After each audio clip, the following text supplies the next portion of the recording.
A drizzly outdoor practice today on Field 1, which is the closest field to the building, to Haugh, where Ben Johnson today did more situational offense, more unscripted stuff was allowed by Ben Johnson today. He even said that it felt more like football today, so things are beginning to come together. We also heard from Jaquan Brisker for the first time in months, since the middle of the season. He's been out here participating and practicing, and we will get to that.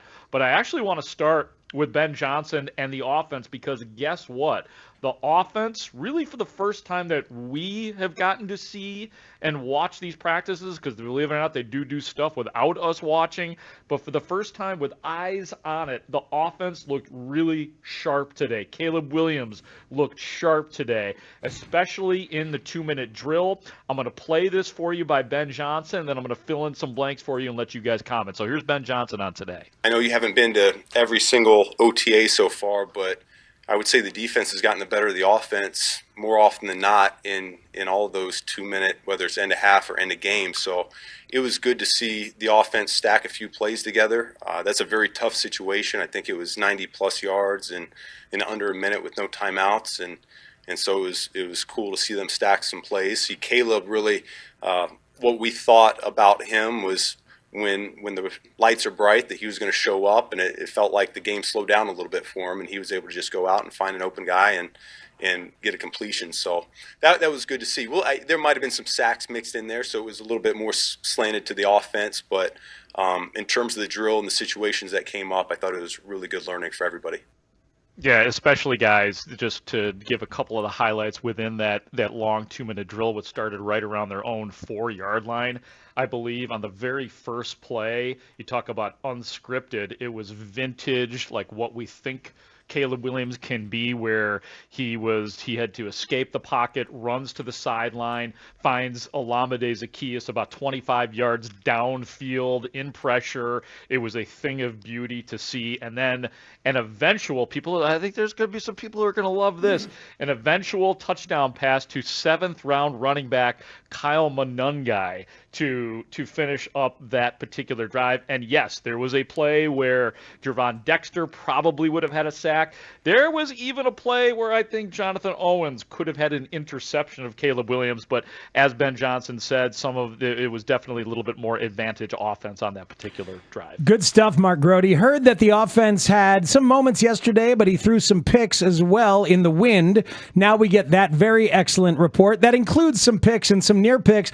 I'm cool with the interceptions. It's camp, man. It's camp. And in general, I'm cool with a few interceptions during the course of the year. I feel like Caleb needs that drilled in. I want to see him letting it fly right here in this camp. Do you feel like you're seeing that, Grote? Some free thinking and free execution from Caleb. Speaks, that's a great question, because I saw that for sure in the 2-minute drill that I was just discussing, for sure, like where he was taking chances and like, hey man, this is do or die. This is the end of a game. And we know that we did see Caleb Williams in certain situations, certain games, thrive in the fourth quarter. So I like when he knows he's playing loose, you see the good as well. But there was also a drive, which was another successful drive today, where it was just this very methodical drive, Speaks, where there really wasn't a lot of opportunity to throw interceptions, because all the passes were really short, tight, wide receiver, tight ends, running backs involved, just this slow play, just getting back to the basics. So I think we saw two different sides of Caleb Williams today. The one where, like as you said, Speaks, if you're going to throw interceptions, this is the time to do it. We want to see him unload these plays. And when he was doing that, there were, like I said, a couple of times where, and sometimes we need to put it on the defense and say, look, Jonathan Owens had a really good drive, I thought, the Bears safety, in deflecting a play, and then the near interception as well. So we kind of saw both sides of it. We saw careful Caleb Williams. Let's be responsible. Let's build up to the special plays. And then we got to see him in the 2-minute drill where he was just like, screw it, I'm gonna make some big plays. And he did make some big plays on that 2-minute drive for sure. Grote, I appreciated hearing from Ben Johnson how he understands that between OTAs and minicamp that there's monotony and that he wants to change up some of the stuff that they're doing to make sure that everyone stays engaged. How'd you see that play out today? Oh, yeah. I mean, for sure. They do all sorts of different things and some of the usual stuff. And one thing that they were doing after 11 on 11 was you saw them do 7 on 7 as well. During that, there were some overthrows made by Caleb Williams. There was one particular play where Caleb Williams throws into the flat for Roschon Johnson, after which, and this has been something, this is a repeating theme, we see Ben Johnson getting into the action and getting into the face of Caleb Williams afterwards, and we're all kind of wondering what the heck was going on right there, Ben Johnson. Was he supposed to go somewhere else with that? Did you see something? No, he was late, so he needs to get there faster. How is he responding in those sorts of moments? Awesome. Yeah, he's doing a great job. He's very coachable, and it's like anything. It's a new play, and so we're just communicating what the expectations are, and we want to see it show up on the tape.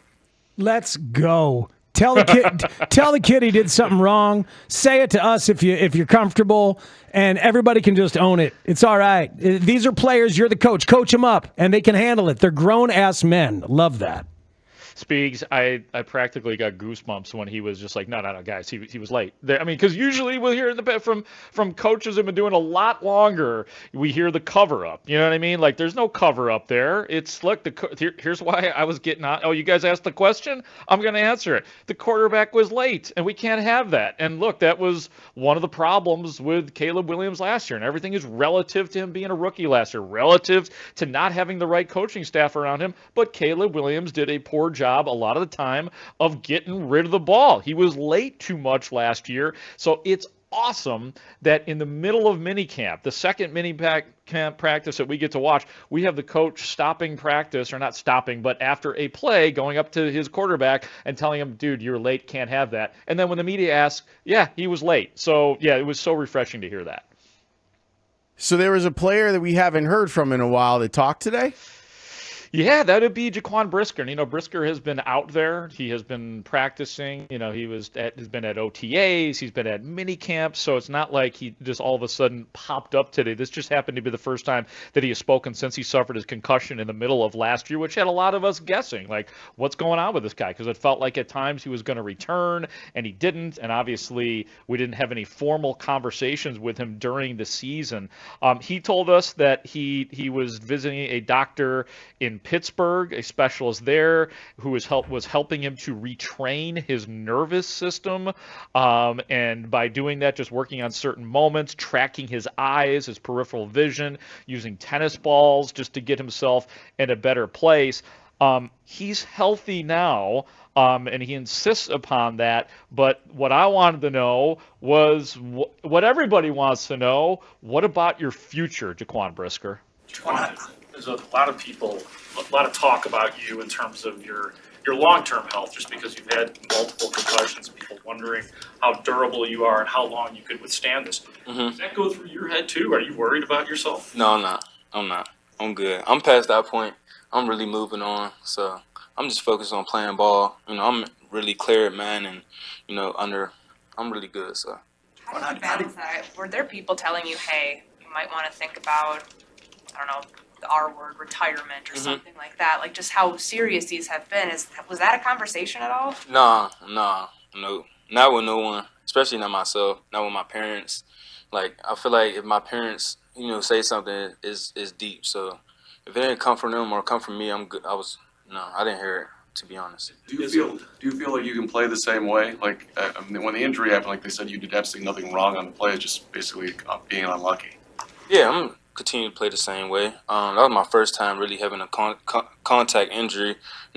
He hit his head on my neck, so kind of just hit his helmet on the right spot, but really just moving on from that. Did you feel like you were, is it went in November? Did you feel like next week I'm going to be there? Like, to be honest, my mom asked me every single day, "Are you okay? I told her I'm about to be playing this week. I really thought I was fine, to be honest. It was just a hard process, a hard thing. Obviously, I wanted to be out there to play football, but I just couldn't. I just physically couldn't. But every day, told my mother, I will be playing this game. I just every time I came here, I just couldn't get past certain process. So it was sad and depressing at times. How did you mentally get through that? Mentally sort of stay with it. I mean, I'm a Brisker, so we're strong. So got people behind me, things like that, and I dealt with so much more things worse than that. So this is just another bump in the road, to be honest. So just kept my head down forward. Man, that's intense. He sounds pretty good to me. I got to say, I think the process really did him a favor along the way. Process, I got to give it up for the Bears and the league. This is a kid who would have put himself out there in harm's way every single week if they'd let him, huh? Right? Well, yeah, I mean, Speegs, there was a couple of times where throughout the concussion and the games that he was missing where I'd see him in the locker room, and that's pretty rare for a guy with a concussion. And so I would wander over there, and the way he was talking about telling his mom that he was going to be playing, he was kind of indicating that to me too. And it was right before the gauntlet of games that the Bears had, starting with Green Bay and all those divisional games back and forth. And I remember talking to him, and I was asked, so you think maybe you'll be ready for this gauntlet? And he's like, oh yeah, man, yeah, I'm going to be ready. So you're right. The team deserves some credit here for not letting this guy, oh yeah, we're going to let you pass these tests. He literally wasn't passing the concussion test, and that's about as by the book as you can do it. So for sure, credit to the Bears. And this is a guy who, I just to give you full context of it, when I first asked the question about him and is he thinking about his future, and all the subsequent questions about that, he's smiling throughout all that because he was ready. Because his answer to all of that is, no way, you ain't gonna stop me from playing football. I don't care what it is doing to me. And I know I'm being a little bit harsh here, but that the R word, as Courtney Cronin put it, retirement, like that never has even come close to going through his mind in terms of any of that. So I do hope that he takes some precautions in his game, but this sounds like a guy who is ride or die when it comes to playing the game of football. Well, I'd rather that he not. I understand the idea of wanting guys that want to play, but when you have a history of this, you have to be on the lookout for it. And it's not a bad word to say, to be thinking about retirement because of what this game can do to you. Like, none of us want to see some of the things that we've seen to other guys that continue to play happen to Jaquan Brisker. So I hope that he is. It sounds like to me that he wants to kind of prove something, and as long as he's been cleared, I'm okay with it. But I want him to take it as seriously as possible, because none of us know how this stuff works either. I find myself thinking about Frank Ragnow, who just retired at 29, but that guy signed a 4-year, $54 million contract in 2021, and now that's been paid out, he's stepping away. Jaquan is still chasing that first real free agent deal for him and his family. Yeah, but but the likelihood of him getting it because of what his history is, I know, is going to be really difficult. And if I get it, if you want to keep playing and try and do it, and it's informed consent. Most of these guys, if you just tell them what the risks are and what the numbers are, and you give them a choice, then I'm all for it. I just want Jaquan Brisker to be okay. And it's scary. Yeah. And it's scary that he was gone for as long as he was. And Speaks is 100% right. The Bears did right by him. The league protocol did right by him. And that's what makes it even scarier, is that in all of that time that he wasn't cleared to play, that makes me even more worried for him going forward. But I hope that he can get the rest of his career without any sort of head trauma, because I don't want to see that happen to anyone.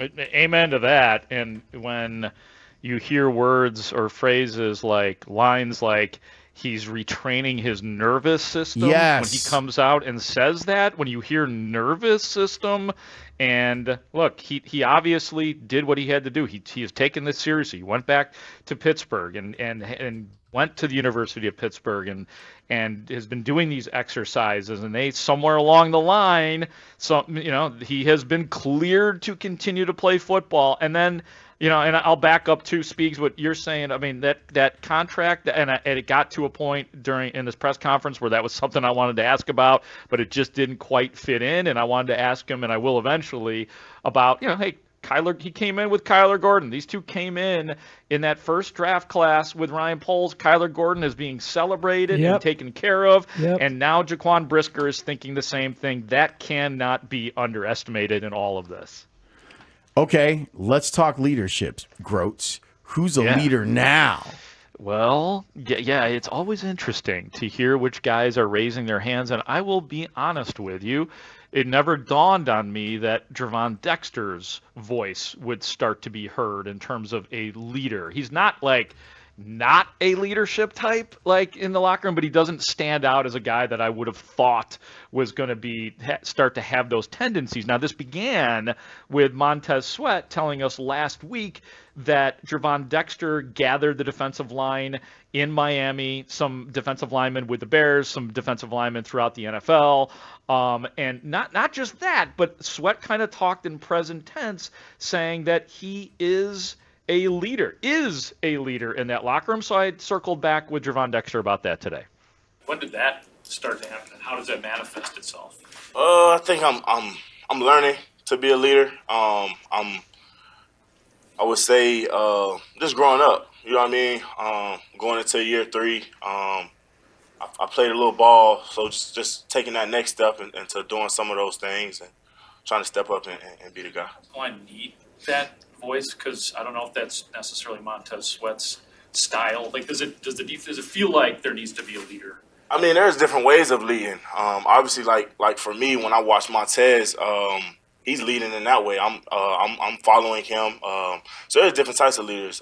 We have, obviously, now we got Grady Jarrett who can lead by example and vocally. So I think a defensive line definitely needs a guy, you know what I mean, that can step up and let you know. What did you know about Grady before he came here? A lot. Yeah, I know a lot about Grady. Grady is one of those guys, as well as Montez. It's crazy that I'm playing with both of them now. Both of those guys. That's growing up, in like middle school, high school, I watched a lot of D linemen, and I would turn on some of those type of guys' tape before high school games and stuff like that, just to see. So I know a lot about Grady. Man, it's cool. Good for Gervon Dexter, and he knows a lot about Grady, and that's a great OG for him to be next to.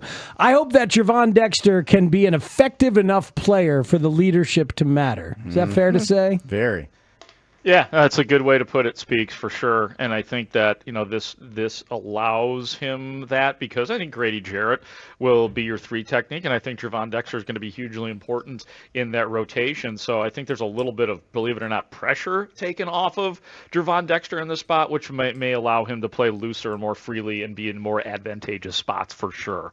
Grotes, last night I was on the Chicago Clubhouse podcast. Shout out to those guys. That was a lot of fun going back to the Lacuna Loft. I've had a lot of good memories at the Lacuna Loft.